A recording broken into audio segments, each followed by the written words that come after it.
안녕하십니까, 김영민입니다. 지난 시간에 이어서 해설 두 번째 시간을 진행해 보도록 하겠습니다. 그래서 이제 기출문제들 여러분들이 잘 보시면서 과거에 어떤 문제들이 주로 나왔구나 라고 하는 것을 감을 잘 잡으셨으면 좋겠습니다. 저는 농담 삼아서 그렇게 얘기도 합니다. 기출문제를 잘 풀어보다가 이런 문제 나오겠구나 라고 하는 생각이 들면 그때는 무조건 합격이라고요.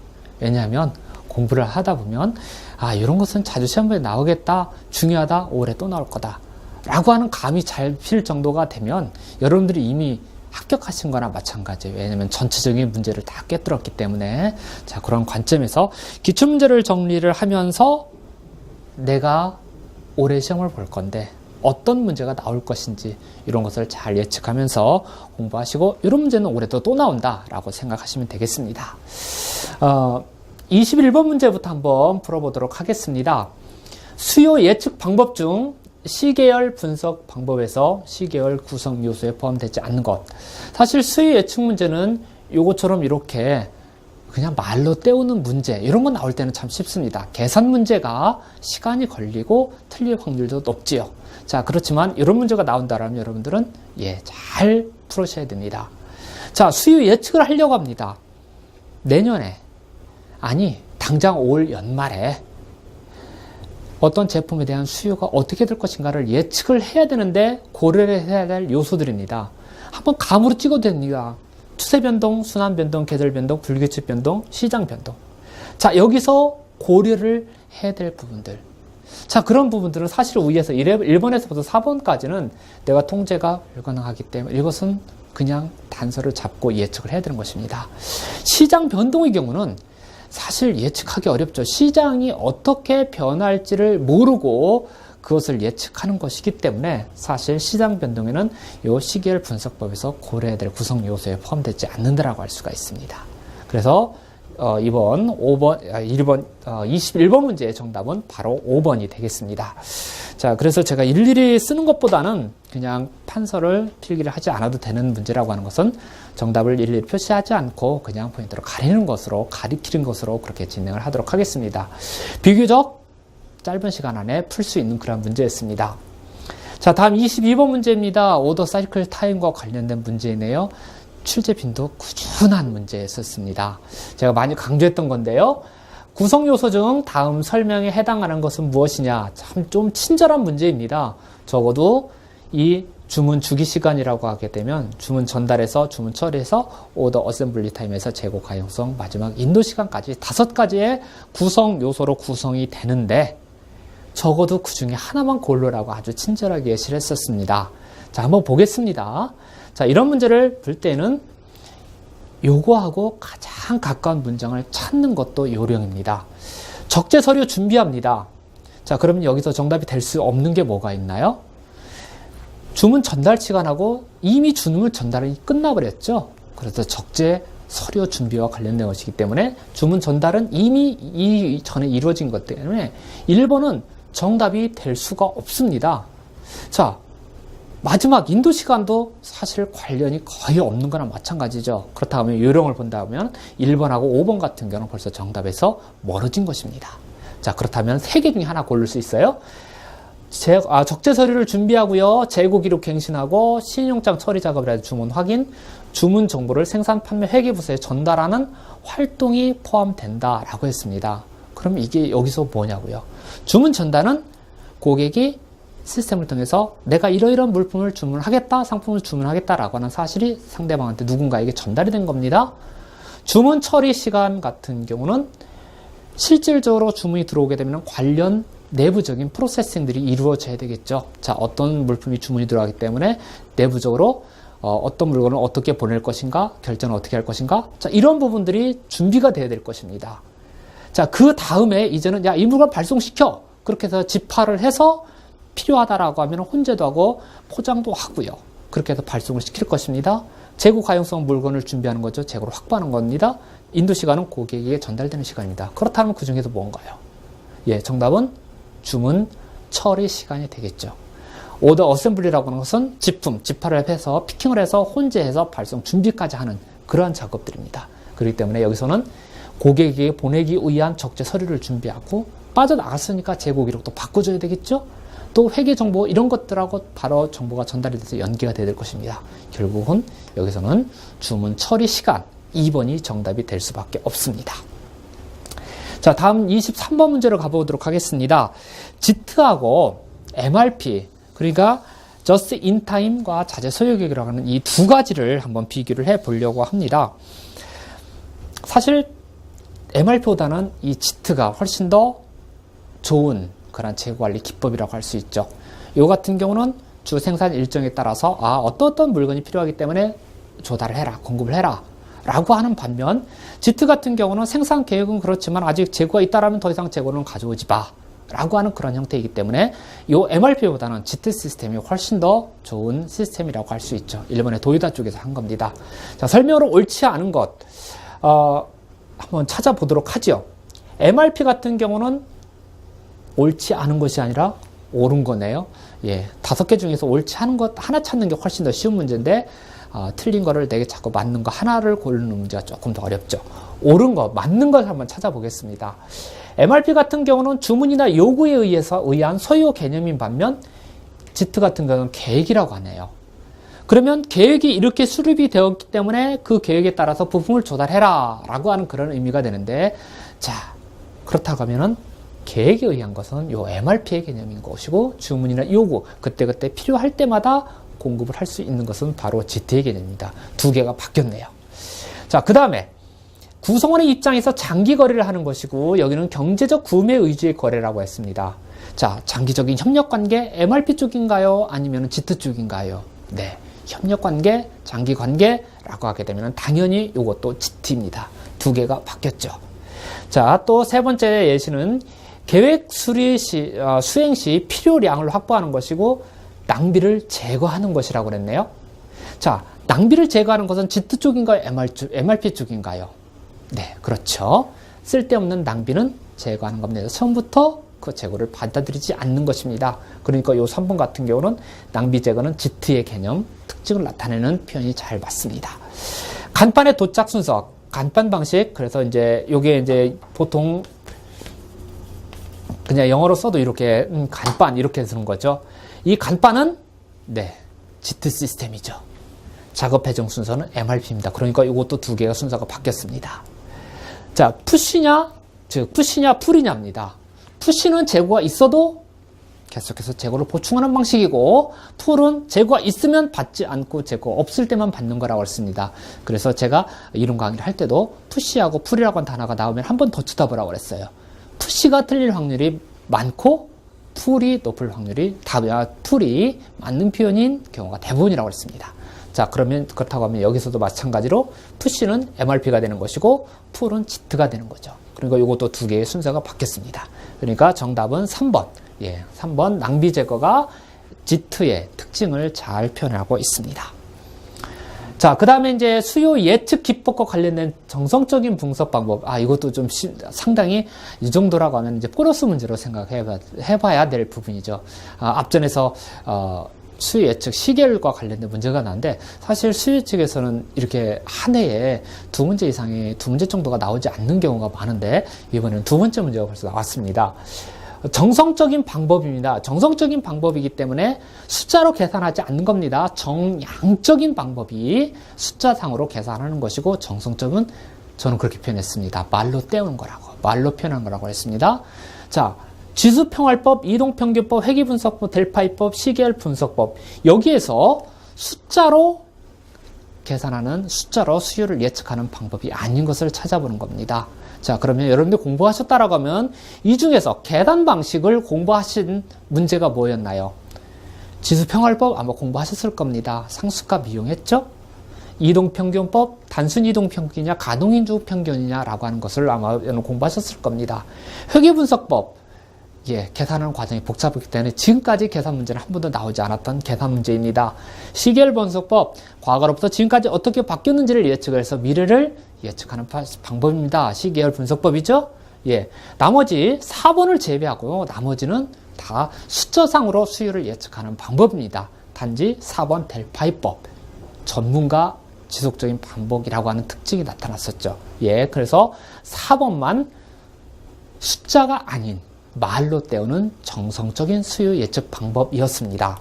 자, 그래서 이렇게 다시 한번 제가 정리를 해봤습니다. 정성적 말로 때우는 방법은 전문가 의견법, 시장조사법, 수명주기 유추법, 델파이법 4가지로 구성이 됐고 나머지는 나머지는 정성이 아니라 정량적인 숫자로 계산하는 방법입니다. 단순이동, 평균법, 가족이동법, 지수평화법, 회계분석법 이렇게 구성을 했습니다. 그래서 저는 이 4가지에 대해서는 계산 방식이 아니기 때문에 키워드 중심으로 여러분들 수험서를 가지고 공부를 하고 말씀드렸었습니다. 여기는 기본적인 개념뿐만 아니라 계산과 관련된 문제들이 직접 나오기 때문에 여기는 계산까지 여러분들 공부를 하시라고 그렇게 말씀을 드렸었죠. 자, 그래서 정성적인 말로 때워서 말로 수요를 예측할 수 있는 방법은 4번 델파이법이 되겠습니다. 자, 다음 25번 문제로 갑니다. FOPL과 관련된 문제이네요. 자사에서 직접 물류물을 처리할 때 일자물류라고 했고요. 자회사를 통해서 했습니다. 2자물류라고 했고요. 외부의 물류 전문 기업을 통해서 했을 때 제3자물류 기업 3PL이라고 얘기했었습니다. 요거보다 더 발전된 확대된 개념으로서 필요하다라고 하면 물류 컨설팅하는 업체가 때로는 IT 업체가 같이 협업을 해서 화주 기업에게 물류비는 낮추고 더 높은 수준의 물류 서비스를 제공할 수 있는 방법, 이것이 바로 FOPL이라고 했습니다. 옳지 않은 거 찾아보겠습니다. 3PL 제3자 물류에다가 물류 컨설팅 업체, IT 업체 등이 결합한 형태입니다. 그렇습니다. 맞죠? 자, 3자 물류 기업도 물류 서비스를 잘 제공해 줄 수 있습니다. 그런데 약한 부분이 화주기업의 입장에서 보면 3자 물류기업의 약한 부분이 바로 컨설팅이라든지 IT 이쪽이 약하기 때문에 화주에게 더 나은 서비스를 제공해 주기 위해서 이런 업체들하고 제휴를 해서 화주에게 더 좋은 높은 수준의 물류 서비스를 제공하는 형태가 됩니다. 자, 솔루션 제공자, 공급 체인의 통합자로 다양한 모델을 운용하여 수입을 창출하고 비용을 절감하죠. 합작 투자 또는 장기간의 제휴 형태입니다. 공급 체인 효율화를 위한 발전적인 방법입니다. 괜찮습니다. 그러면 뭐가 잘못됐나요? 대표적인 형태는 그리드형 물류 조직인가요? 자, 그리드형은 어디서 나오나요? 예, 3자 물류, 4자 물류 쪽에서 나오는 것이 아니라 물류 조직과 관련된 문제이죠. 키워드는 다국적 기업, 해외 자회사. 자, 이런 형태라고 했습니다. 그렇기 때문에 사실 4PL과 요 4번에 나와 있는 5번 예시에 나와 있는 이 그리드형 이 문제하고는 전혀 관련성이 없습니다. 그래서 정답은 5번이 되겠습니다. 자, 다음 문제를 한번 26번 문제를 한번 가보도록 하겠습니다. 자, 26번 같은 경우는 이제 수배송 공동화와 관련된 그런 문제가 되겠습니다. 수배송 공동화라고 하는 것은 물류 공동화와 관련해서 원래는 내 혼자 하는 것이 좋은데 때로는 물량이 아주 적거나 자, 그런 경우 하나의 물류 인프라라든지 물류 시설, 물류 설비를 나 혼자 쓰지 않고 관련된 사람들이 같이 공동으로 활용할 수 있는 것, 이것이 바로 물류 공동화였습니다. 그 중에서 수 배송 쪽으로 맞춰졌는데 도입 배경이 아닌 것은 무엇이냐라고 하는 것입니다. 첫 번째, 주문 단위의 소빈도 대량화입니다. 주문하는 사람이 빈도는 작습니다. 일주일에 한 번만 갖다 줘. 대신 올 때 많이 가져와 라고 하는 겁니다. 자, 이렇게 되면 사실 물류하는 사람의 입장에서는 좋은가요? 안 좋은가요? 아니, 좋다 안 좋다라고 보다도 업무를 처리하는 데 있어서 물류비를 생각하게 되면은 물류기업 입장에서는 좋은가요? 나쁜가요? 네, 물류기업 입장에서는 좋습니다. 자주 가져오지 마. 가끔 가져와. 일주일에 한 번만 가져오는데 올 때 많이 가져와 라고 하는 것이거든요. 그렇다면 단위당 운송비가 낮을 수 있기 때문에 물류비가 절감이 돼요. 그렇지만 사실은 그런 현상이 아니죠. 반대의 현상이 나타납니다. 자, 상권 확대, 빈번한 교차 수송이 나타나고 있습니다. 화물차 이용하는데 비효율성이 나타난다. 대표적으로 적재율이 떨어진다라고 하는 그런 부분일 겁니다. 그래서 수배송 공동화를 생각하는 겁니다. 도시 지역 물류시설을 설치가 제약됩니다. 배송 차량이 도심 내로 들어가야 되는데 참 어렵네요. 자, 그렇다라고 하면은 그 제한되기 때문에 화물을 모아서 차량 한 대로 배송을 해준다면 훨씬 더 바람직할 것입니다. 이것이 바로 수배송 공동화죠. 보관, 운송에 있어서 물류 인력 확보가 어렵습니다. 그래서 인력도 같이 쓸 수가 있습니다. 자, 그렇다고 하면은 제일 문제되는 것은 이 부분이죠. 주문 단위의 소빈도 대량화가 아니라 주문 단위가 소빈도가 아니라 다빈도, 대량화가 아니라 소량화, 그것 때문에 공동수배수가 등장한 것입니다. 그래서 요거를 맞는 표현을 하면은 주문 단위의 다빈도 소량화라고 표현을 해야 맞겠습니다. 그러니까 1번이 잘못됐습니다. 자, 다음 27번으로 갑니다. TQM, Total Quality Management입니다. 전사적 품질 관리라고 할 수가 있죠. 전체적인 품질 관리를 하는 방법입니다. 여기서 옳지 않은 것, 틀린 것 찾아보도록 하겠습니다. 품질 관리 활동이 전사적으로 이루어져야 된다. 맞습니다. 그래서 Total Quality Management라고 합니다. 특정 부서가 아니라 전체적인 관점에서 전사적인 차원에서 품질 관리를 하는 것이 바로 TQM입니다. 고객 중심의 품질 개념을 도입한 것입니다. 즉, 제조업자, 화주기업 이 입장에서 서비스를 제공해 주는 것이 아니라 고객 관점으로 바꾼 것입니다. 괜찮죠? 품질에 대해서 지속적인 개선이 이루어집니다. 한번 바꾸거나 끝나는 것이 아니라 개선점이 발생한다. 품질에 대한 개선이 필요하다라고 하게 되면 이 품질 관리가 지속적으로 이루어져야 되는 것입니다. 관리 대상은 최종 제품뿐만 아니라 조직 내 모든 활동과 서비스가 포함됩니다. 괜찮습니다. 자, 그러면은 5번째 시가 잘못됐나요? 고객의 범위는 외부 고객으로 한정한다. 이렇게 제한한다라고 하는 단어들이 나오면은 틀릴 확률이 높은데, 화주기업의 입장에서 고객은 외부 고객만 고객인가요? 다른 고객은 없을까요? 아니죠.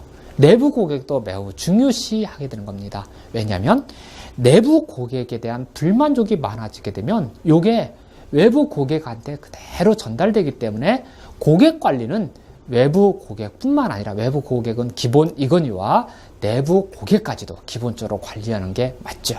그래서 고객 관리는 외부 고객으로 한정한다, 이게 아니라 내부 고객까지 포함한다 라고 표현을 바꿔야 될 것입니다. 정답은 5번이 되겠습니다.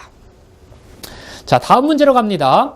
다음 28번 물류 환경 변화 추세입니다. 사실 이런 물류 환경과 같은 경우는 여러분들이 어떤 정책적인 환경이라든지 이런 것을 고려를 해서 시험을 준비를 하실 때 늘 인터넷이라든지 아니면은 정부 정책이라든지 이런 부분에서 잘 관심 있게 보시라고 했었어요. 한번 보도록 하겠습니다. 틀린 거 찾아봅니다. 1번 기업의 유연성 증가와 고정비 감소를 위해서 물류 부분을 인소싱하는 추세이다. 자, 물류 활동을 아웃소싱 하는 추세인가요? 아니면은 아웃소싱 했다가 인소싱, 자사에서 직접 처리를 하는 경향이 많은가요? 만약에 인소싱이 늘어나고 있다라고 하게 되면은 4자 물류, 3자 물류, 2자 물류 다 없어져야 되는 겁니다. 그러나 지금 우리 상황은 어떻습니까? 정부의 입장에서도 제3자 물류를 활성화하기 위해서 많은 정책들을 추진하고 있거든요. 그렇다는 얘기는 인소싱이 아니라 물류, 아웃소싱이 점점 많아지고 있다라고 해석을 해야 될 것입니다. 1번이 잘못됐죠? 물류 부문을 인소싱하는 추세가 아니라 아웃소싱하는 추세다라고 표현을 해야 맞는 표현이 되겠습니다. 이 부분을 인소싱을 아웃소싱으로 바꾸는 게 좋겠고요. 자, 물류 비절감과 물류 매출 증대에 대한 중요성이 점점 커지고 있죠. 이것은 압박이 점점 앞으로도 계속 그렇게 될 겁니다. 도시 과밀화와 교통사정의 악화 등으로 물류 업계의 협업화가 대안으로 제시하고 있다. 그래서 물류 공동화라고 하는 방법이 등장하게 된 겁니다. 네 번째, 물류 산업에 대한 국제화가 진행해서 국내 시장에서도 세계적인 물류 기업과의 경쟁은 심해집니다. 그렇습니다. 내외적인 경쟁은 점점 심해집니다. 환경 문제가 중시되는 가운데 그린 물류에 대한 관심이 높아지고 있습니다. 그래서 녹색 물류라고 하는 부분들, 자, 이런 부분들이 정부 정책뿐만 아니라 기업의 입장에서도 이 녹색 물류에 대한 활동들이 점점 많아지고 있죠. 그러니까 1번만 잘못된 표현이 되겠습니다. 자, 다음 문제로 가봅니다. 글로벌 가치 사슬과 관련된 문제입니다. 설명으로서 옳지 않은 것, 잘못된 것 찾아보겠습니다. 1번, 제품의 계획, 생산, 조립, 마케팅, 고객 서비스 등 제품 가치 창출을 위한 일련 활동이 다수의 국가에서 이루어지는 것을 말한다. 자, 그래서 앞에다가 요 글로벌이라고 하는 단어를 하나 썼습니다. 국내 물류가 아니라 국제 물류라고 하는 거죠. 글로벌 소싱, 글로벌 판매, 글로벌 생산, 글로벌 판매의 특징들이 나타나고 있습니다. 다수 국가에서 국경을 초월해서 다수 국가에서 이루어지고 있습니다. 국제 물류가 점점 중요시되고 있습니다. 두 번째, 글로벌 가치 사슬의 형성은 가치 창출을 위한 일련 활동이 일련 활동을 최적 분배하여 기업의 생산성을 향상시키다. 맞는 표현이죠? 세 번째, 개별 국가의 법적 규제나 가치 사실상의 리더 기업이 적용한 제품 프로세스 기준이 기술 무역 장벽으로 사용할 수 있다. 맞습니다. 그래서 하나의 보이지 않는 무역 장벽으로 활용할 수 있다라고 하는 겁니다. 이것도 좋은 표현 잘 표현했습니다. 발전 배경으로는 WTO 체제 발족, 수송 기술의 발전, IT 기술 발전, 표준 확산. 이것도 뭐 틀린 표현이 없지요? 네. 다섯 번째, 글로벌 가치 사슬이 심화됨에 따라서 여기까지는 괜찮고요. 다국 간에 걸친 기업 간 분업에서 산업 간 분업으로, 공정 간 분업에서 제품 분업으로 진전이 되고 있다. 자, 어떤가요? 다국 간 기업 분업에서 기업 간 분업에서 산업 간 분업으로 바뀌나요? 아니면 산업 간 분업에서 기업 간 분업으로 바뀌고 있나요? 또 공정 간 분업에서 제품 분업으로 가고 있는지 아니면 제품 분업에서 공정 간 분업으로 가고 있는지요? 예. 이것은 하나의 어떤 경제학적인 측면에서 볼 수도 있는데 국제 경영 측면에서 볼 수도 있고요. 네, 이 표현이 잘못됐죠. 기업 간 분업이 아니라 산업 간 분업에서 기업 간 분업으로, 그리고 제품 분업에서 공정 간 분업으로 바뀌고 있다라고 이렇게 표현이 되어야 되겠습니다. 5번이 정답이고요. 자, 다음 이제 30번 다음에서 설명하고 있는 것은 무엇이냐? 딱 5개 예시를 보니까 AEO, CPET, IS 28000 이런 것들을 딱 보니까 이거 물류 보안과 관련된 문제이네요. 9.11 테러 이후에 미국을 중심으로 한 유럽 이런 다양한 국가들에서 본토의 위협을 막기 위해서 물류 보안이라고 하는 제도를 많이 두고 있습니다. 자, 다음에서 설명하고 있는 건 무엇인지 하나씩 찾아보겠습니다. 국제적인 비정부 기구에서 기업 보안관리 표준에 부응하여 아직은 5개 예시 중에서 딱 눈에 띄는 게 없네요. 그 다음 보겠습니다. 물류 보안 경영. 여기 나오면은 이 물류 보안 경영 딱 이제는 단어 하나가 딱 떠오릅니다. 표준 및 인증 제도로 생산, 운송, 보관업자를 포함하는 공급 사슬 내 모든 기업을 적용 대상으로 한다. 보안 경영을 인증받으려고 합니다. 물론 요 AO도 인증 제도인 것 사실이지만은 보안 경영 딱 하면은 떠오르는 게 뭐가 있어요? 그렇죠. ISO라고 하는 단어가 떠올라야 됩니다. ISO 28000. 이게 바로 보안 경영 시스템입니다. 물류 쪽에서 보안은 바로 보안을 받기 위한 국제적인 표준, 국제적인 인증은 이거다라고 정해놓은 것이 바로 ISO 28000입니다. 그래서 이렇게 ISO 28000 인증을 받게 되면 상대방이 요 업체는 보안 관리를 잘하고 있구나, 취급하고 있는 화물로 인하여 위험은 좀 적겠구나 라고 판단할 수 있는 것이 바로 ISO 28000입니다. AEO라든지 CTPET, AEO 같은 이제 공인 경제인 제도 이런 부분들이죠. 자, 그 다음에 이제 CTPET 같은 경우도 역시 이제 보안 쪽인 건 사실이지만 민하고 관하고 같이 협력을 해서 테러를 막기 위한 그런 부분입니다. 그래서 민관 테러를 방지하기 위한 파트너십 제도가 바로 CTPET이고요. ISPS 이런 같은 게 이제 국제 이제 선박이라는 항만 시설과 관련된 보안 규약, 그것이 바로 이제 ISPS 코드고요. 마지막에 나와 있는 저 STP 역시 이 부분에 있어서도 물류 보안 인증 프로그램인 것 맞습니다. 그래서 이제 이 같은 경우는 미국이나 유럽 쪽에서 시행을 하지 않고 싱가포르 중심으로 해서 물류 보안을 하기 위한 하나의 인증 프로그램이라고 할 수가 있습니다. 싱가포르에서 추진하고 있는 물류 보안 프로그램입니다. 제가 보통 이론 쪽에서 할 때는 요 위에 있는 4가지는 다 설명했었는데 요거 마지막 STP만 설명을 드리지 않았던 것 같아요. 자, 그래서 여기서도 키워드를 딱 여기서 딱 집어서 이것은 ISO 28000 이라고 생각하시면 되겠습니다. 이 부분은 말씀을 안 드렸네요. 수출입 관련 수출입 안전관리 역량을 강화시키기 위해서 기업의 비용을 부담하고 또 도입하는 민간 프로그램으로서 보안관리 시스템 구축하고 인증을 받으면 일정한 보안 자격을 갖춘 것으로 해줍니다. 그래서 ISO 28000 인증을 받게 되면 기준을 충분히 충족하고 있기 때문에 당신네는 보안관리를 잘하고 있다 라고 인정을 해주는 그러한 제도가 되겠습니다. 네, ISO 28000이에요.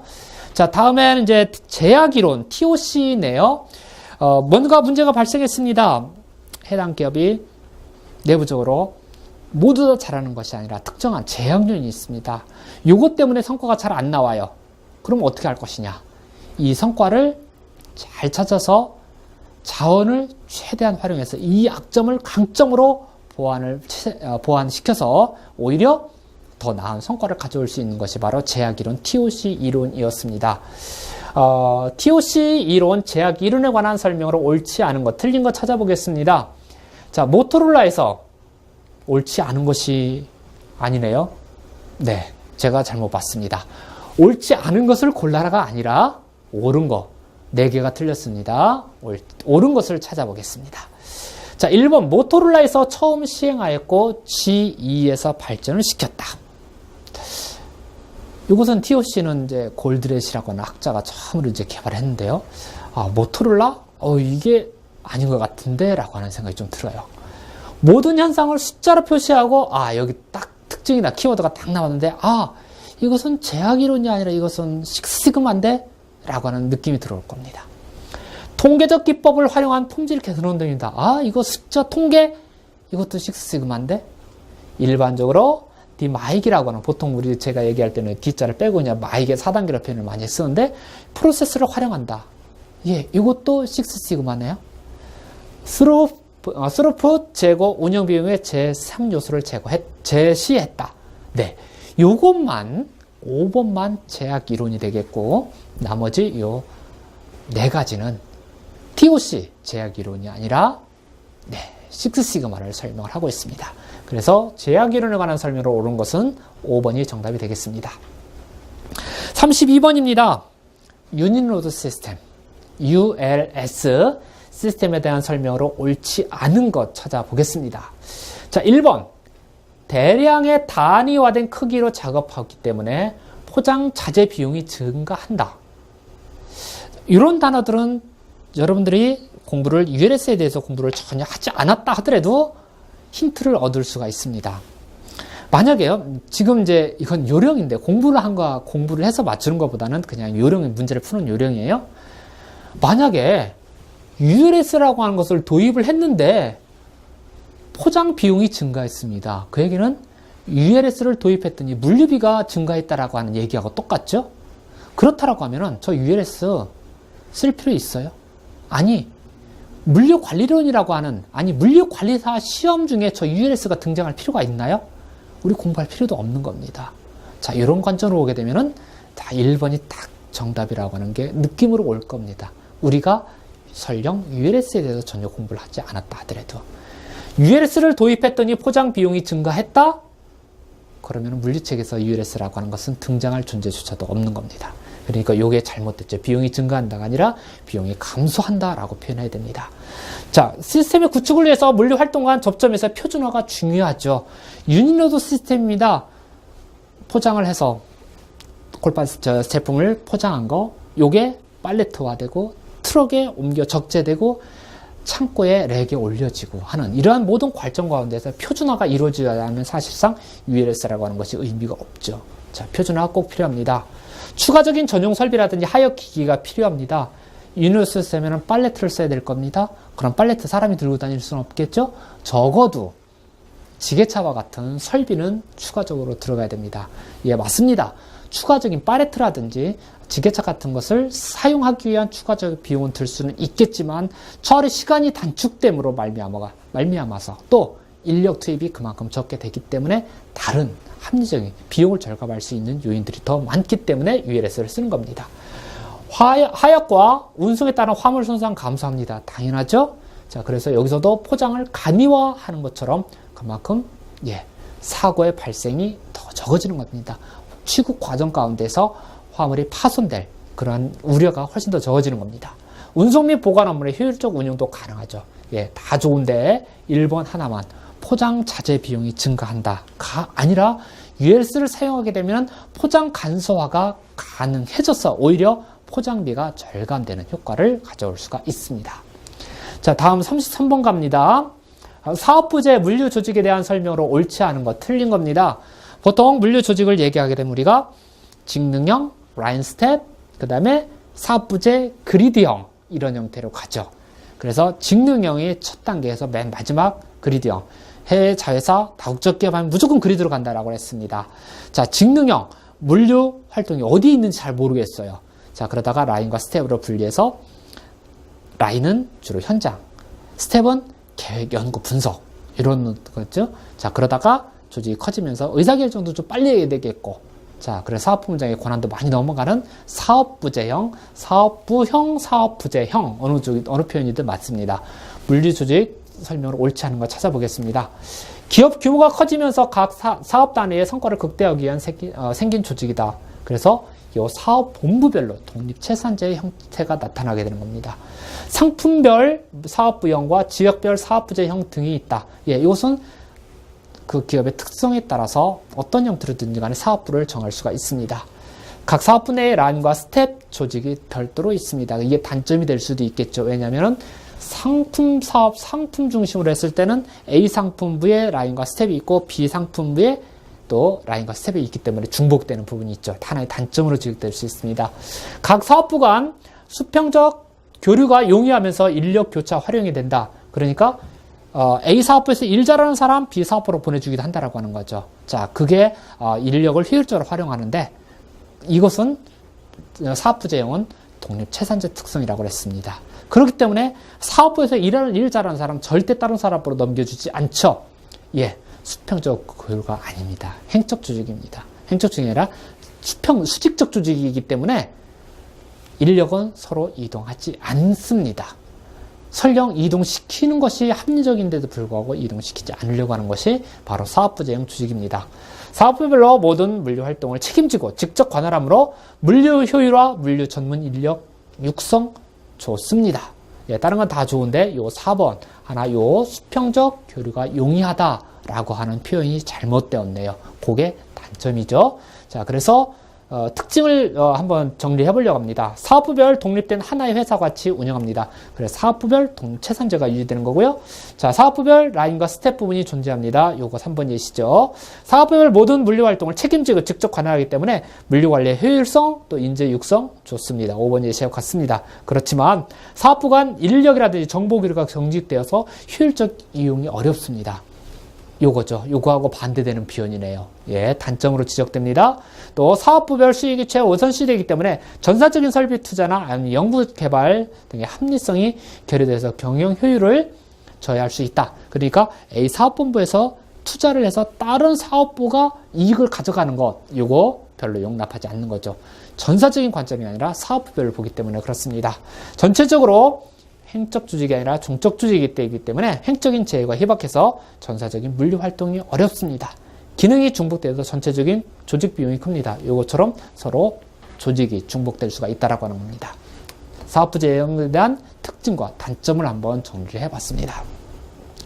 34번입니다. 역물류, 리버스 물류에 관한 설명으로 옳지 않은 것. 원래는 물류는 부품이나 원자재 같은 것을 조달을 해서 조달물류죠. 다음 생산물류, 산해물류, 판매물류. 자, 생산해서 판매하면 끝이었습니다. 여기까지가 순물류죠.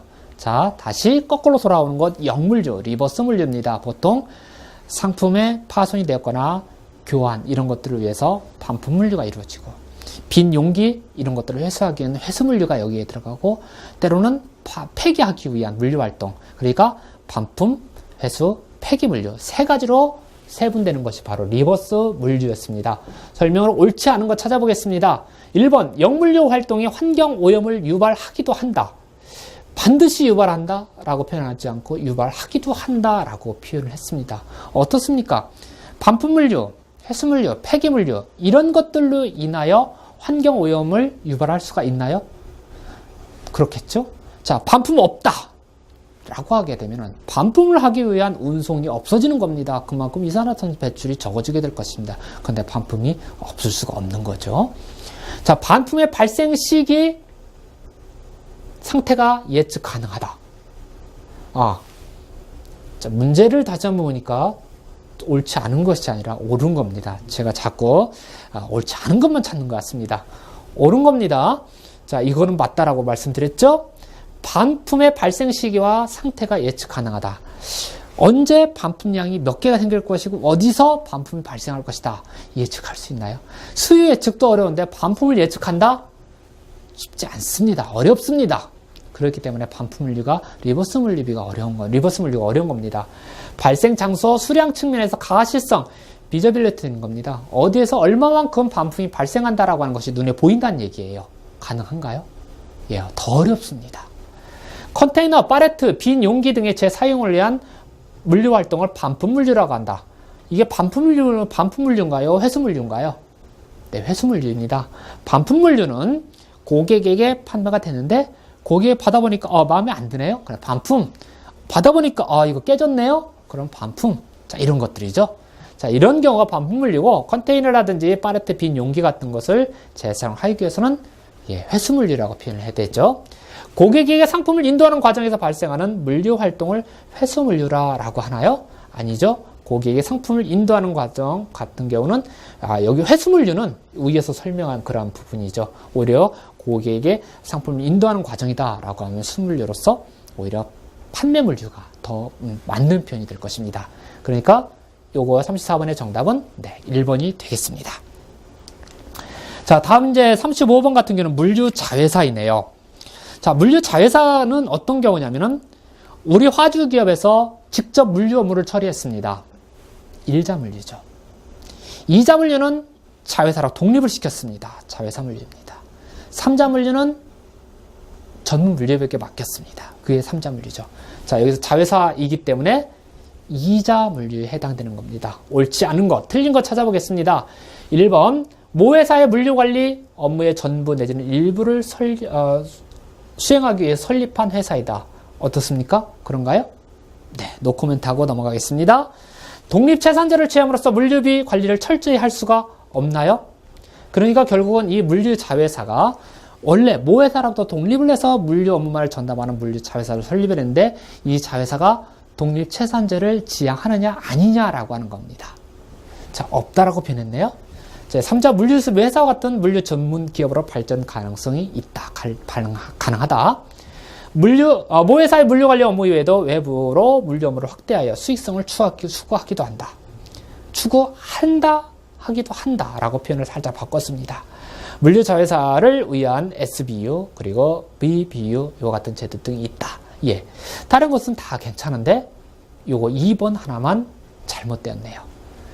모회사로부터 자회사로 분리가 된 다음 요 물류 자회사는 일단 모회사 아니면은 계열 기업에 물류 업무만을 전담하는 것을 대원칙으로 합니다. 아닐 수 있겠지만 대원칙은 자회사이기 때문에 모기업의 물류 업무만을 처리하기 때문에 이때는 독립채산자로서 물류 관리를 좀 더 철저히 할 수가 있다라고 하는 것입니다. 결국은 이렇게 생각하셔도 됩니다. 화주 기업이 자회사를 통해서 물류 업무를 전담을 한다라고 하게 되면 이 자회사의 전체 비용은 요 화주 기업의 물류비하고 똑같다라고 생각하는 것이죠.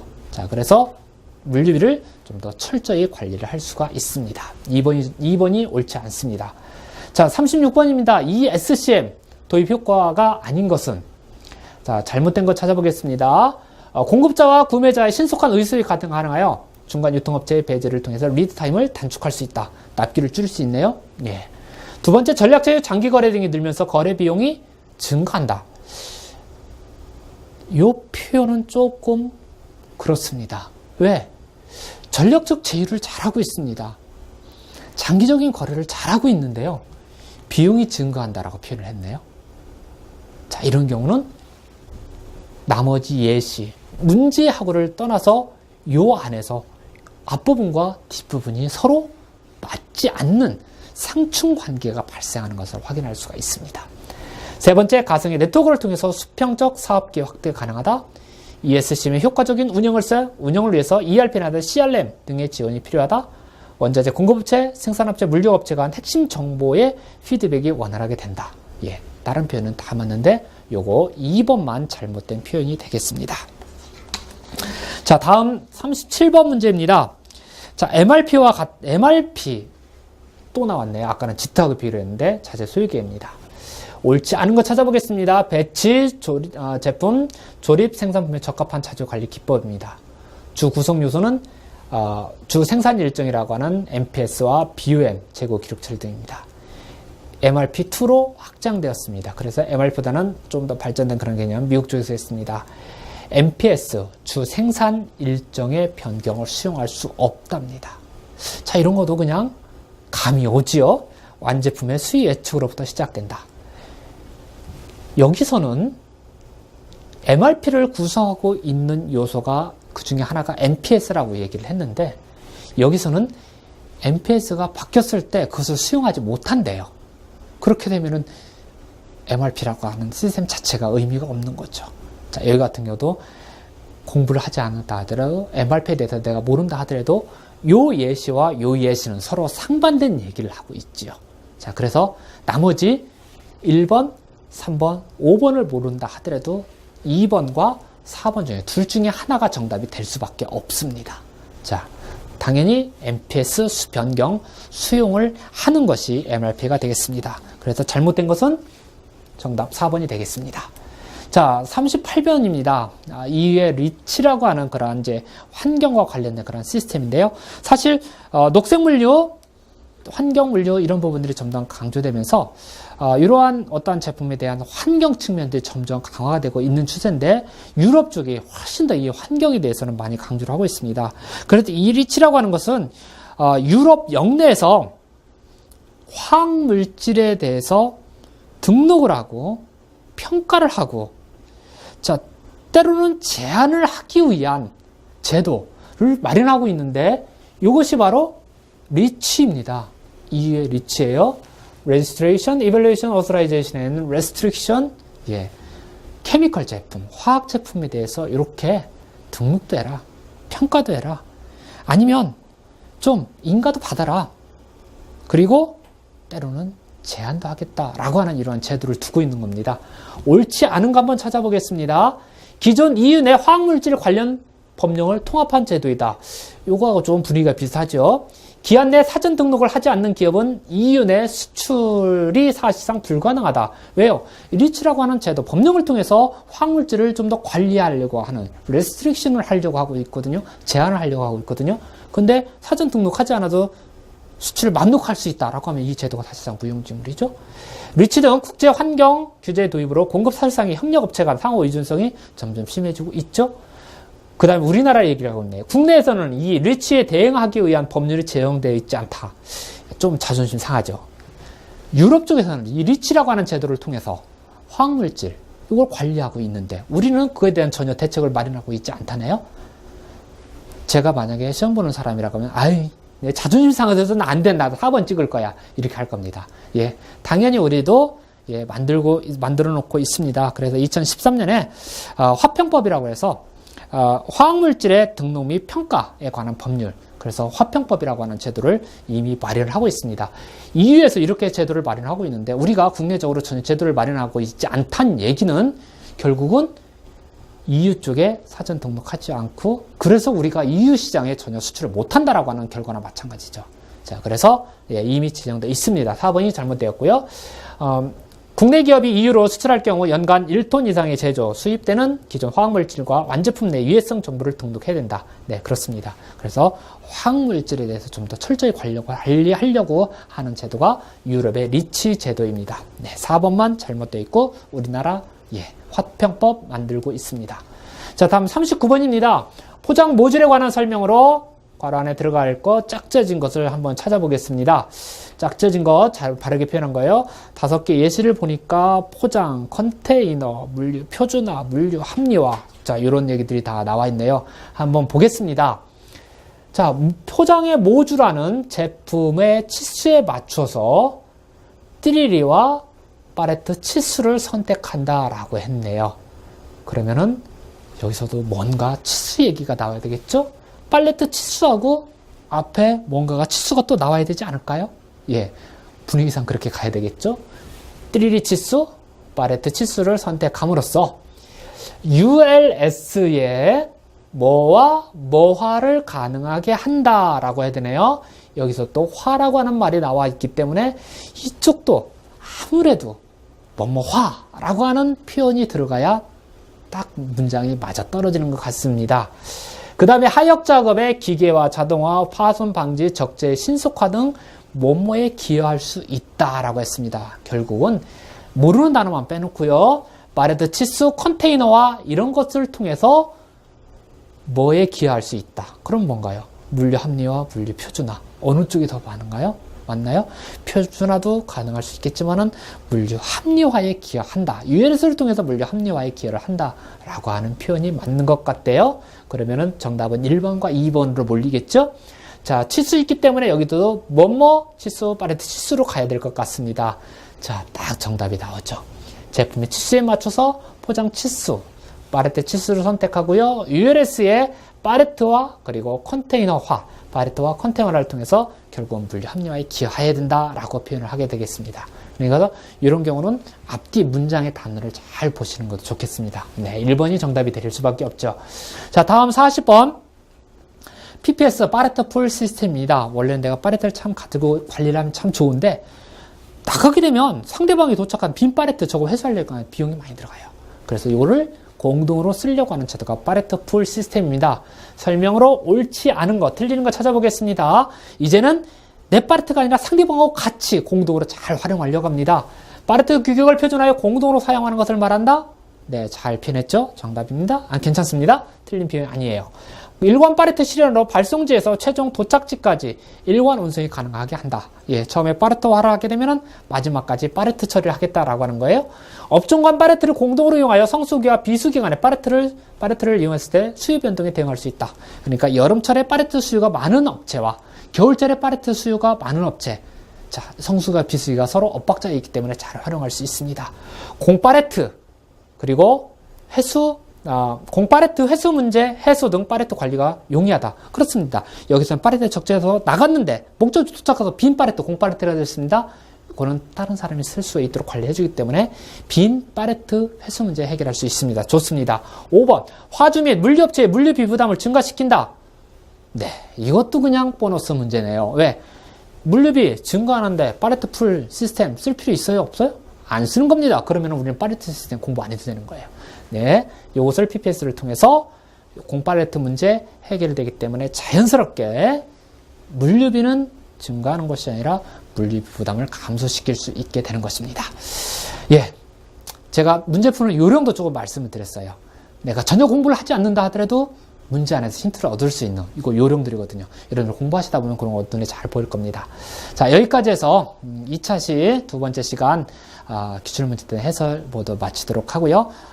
2시간을 통해서 여러분들께 설명을 드렸었는데 이런 것들을 요령껏 공부한 것만 가지고 맞추시지 마시고 요령도 최대한 잘 활용하셔서 왜요? 내가 물류관리사 꼭 합격하셔야 되기 때문에 자, 요령까지 활용해서 여러 기출문제를 통해서 여러분들이 어떤 문제가 중요하고 또 어떤 문제가 나올 것인가 나는 어떻게 공부할 것인가 이런 것들을 잘 예측하셨으면 좋겠습니다. 자, 여기까지 해서 두 번째 시간 마치도록 하겠습니다. 네, 수고 많으셨습니다.